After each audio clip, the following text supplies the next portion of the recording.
ஆன்மீக உறவுகள் அனைவருக்கும் என் அன்பான வணக்கங்கள். நாளைய தினம் 15/11/2024 வெள்ளிக்கிழமையோடு பௌர்ணமி சேர்ந்து வரக்கூடிய மிக மிக அற்புதமான ஒரு நாள். நாளைய தினம் அன்னாபிஷேகம் சிவன் கோயில்களில் நடைபெறும். அன்னாபிஷேகத்தை பார்க்குறவங்களுக்கு நிச்சயமாக வாழ்க்கையில் வறுமைங்கிறதே இருக்காது. கட்டாயம் மறக்காமல் சிவாலயத்திற்கு நாளைய தினம் போய் அன்னாபிஷேகத்தில் கலந்துக்கோங்க. வீட்டில் நகைகள் இருப்பது, தங்க நகைகள் இருப்பது மகாலட்சுமி கடாட்சத்தை உண்டு பண்ணும். சில வீட்டில் பார்த்தா நகைகளுக்கு பஞ்சமே இருக்காது. ஆனால் எல்லாருடைய வீட்லேயும் அப்படி இருக்குமான்னு பார்த்தா அப்படி கிடையாது. குண்டுமணி அளவிற்கு தங்கம் இல்லாத வீடுகள் கூட இருக்குது. தங்கம் சேர சேர உங்களுடைய கஷ்டங்களும் தீரும் அப்படிங்கிறது ஐதீகம். தங்க நகைகள் சேர்வதற்கு எளிமையான ஒரு பரிகாரத்தை தான் இந்த பதிவில் நம்ம பார்க்க போகிறோம். நகைகள் சேர சேர குடும்பத்தில் புன்னகை அதிகரிக்கும். மகாலட்சுமியின் மறுஸ்வரூபமாக விளங்கக்கூடியது தங்கம். தங்கம் அவ்வளவு எளிதாக எல்லாட்டையும் தங்கிறது கிடையாது. கஷ்டப்பட்டு உழைத்து சம்பாதித்து நகை வாங்கி நம்ம போட்டுக்கிட்டாலும் அதை கொஞ்ச நாட்களுக்கு தான் அதை சிலரால் போட முடியும். குடும்ப கஷ்டம் இல்லை ஏதாவது ஒரு சூழ்நிலை காரணமாக அந்த நகையை அடகு வைக்கக்கூடிய ஒரு சூழ்நிலை வரும். இப்படி நகை நம்ம கைக்கு வந்தும் நம்மளால் அனுபவிக்க முடியாத ஒரு சூழ்நிலையை தோஷம் அப்படின்னே சொல்லலாம். நகைகளுக்கும் தோஷங்கிறது இருக்குது. தோஷமுள்ள நகைகளை போடுறதுனால நம்மகிட்ட இருக்கும் சந்தோஷங்களும் போகிறதுக்கு கூட வாய்ப்புகள் இருக்குது. அந்தந்த ராசிக்குரிய ரத்தனங்களை தான் சரியாக போட்டுக்கணும்.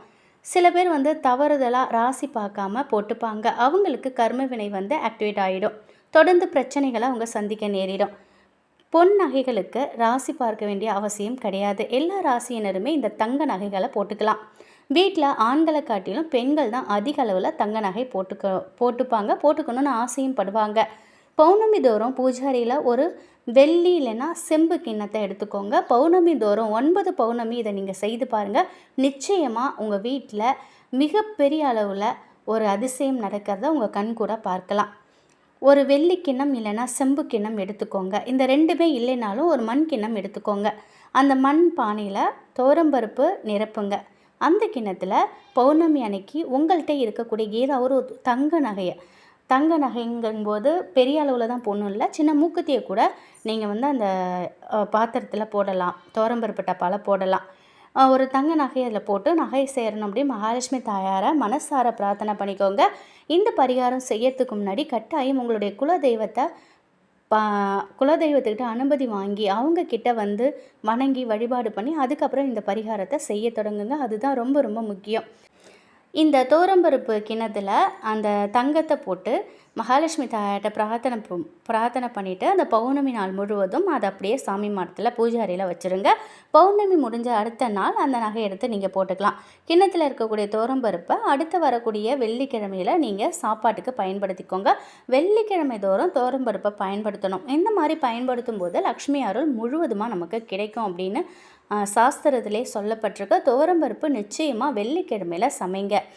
தொடர்ந்து பௌர்ணமியில் 9 பௌர்ணமி இது மாதிரி செஞ்சுட்டு வரும்போது தங்க நகைகள் உங்கள்கிட்ட சேர ஆரம்பிக்கும். நகைகளில் இருக்கக்கூடிய தோஷமும் நீங்கும். அடகு போகாமல் தங்கம் உங்ககிட்டே தங்கும். பொருளாதார ரீதியாக உங்களை இது ரொம்பவே மேம்படுத்த உதவும். நம்பிக்கையோடு செய்து உங்களோட உழைப்பையும் வாய்ப்புகளையும் திறமையும் வளர்த்துக்கோங்க. எங்கேருந்து தான் பணம் உங்கள்கிட்ட வருதுன்னே தெரியாதுங்க. நகை வாங்கிறதுக்குரிய பணம் உங்களை தேடி வரும். மகாலட்சுமி தாயாரோட பரிபூரண அருள் உங்களுக்கு கிடைக்கும். பௌர்ணமியில் ஏழை எளிய மக்களுக்கு நீங்கள் துவரம்பருப்பை தானம் செய்யலாம். தானம் செய்யும் பொழுது தோண்டு போகாத வாழ்வு அமையும் அப்படின்னு சொல்லுவாங்க. நிச்சயமாக இந்த ஒரு இதையும் பௌர்ணமி நாளில் துவரம்பருப்பை தானம் செய்யுங்க. உங்களுக்கு இருக்கிறது போக மீதத்தை மற்றவங்களுக்கு தானம் கொடுங்க. இது உங்களுக்கு 16 செல்வங்களையும் உங்கள் வீட்டுக்கு தேடி வர்றதுக்கு அது உங்களுக்கு உதவி செய்யும். பணம் நகை இது நிச்சயமாக சேரும். துவரம்பருப்பை தானம் செய்யுங்க. பௌர்ணமியில் 9 பௌர்ணமி இது மாதிரி செய்துக்கிட்டு வரும்போது நிச்சயமாக உங்களுடைய கஷ்டங்கள் குறையும். நான் சும்மாவே இருந்துட்டு இந்த 9 பௌர்ணமி இந்த பரிகாரத்தை செய்து எனக்கு பணம் வருமான்னு தயவு செஞ்சு கேட்காதீங்க. அப்படி கிடையாது. உங்கள் உழைப்பை நீங்கள் மூலதனமாக போடுறீங்க. உங்கள் உழைப்புலேருந்து வரக்கூடிய பணமானது எந்த ஒரு வீண் விரயமும் ஆகாமல் உங்ககிட்ட இருக்கும். எந்த ஒரு பணத்தடையும் இருக்காது. பண வரவுங்கிறது அதிகரிச்சுக்கிட்டே இருக்கும். நீங்கள் வேலை செய்கிற இடத்துல உங்களுக்கு நல்ல ஒரு சம்பள உயர்வு கிடைக்கும், பதவி உயர்வு கிடைக்கும். இல்லை நீங்கள் எதிர்பார்க்காத அளவுக்கு உங்களுக்கு பல வழிகளில் நீங்கள் செய்யக்கூடிய அனைத்துமே உங்களுக்கு வெற்றியை கொடுக்கும். உங்களோட முயற்சிங்கிறது வீண் போகாது.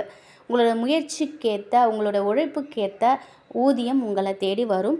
பண வரவு பல வழிகளில் வரும். மகாலட்சுமி தாயாருடைய அருள் பரிபூரணம் நமக்கு இருந்துச்சுனாலே போதும், அனைத்து நல்லதும் நம்ம வீட்டில் நடக்க துவங்கும். தேவையில்லாத செலவுகள் கட்டுக்குள் வரும். பௌர்ணமி தோறும் இதை செய்து பாருங்கள். நிச்சயமாக உங்கள் வாழ்க்கையில் முன்னேற்றம் வருவதை உங்கள் கண் கூட உணரலாம். இந்த தகவல் உங்களுக்கு பயனுள்ளதாக இருக்கும் அப்படின்னு நம்புகிறேன். நன்றி.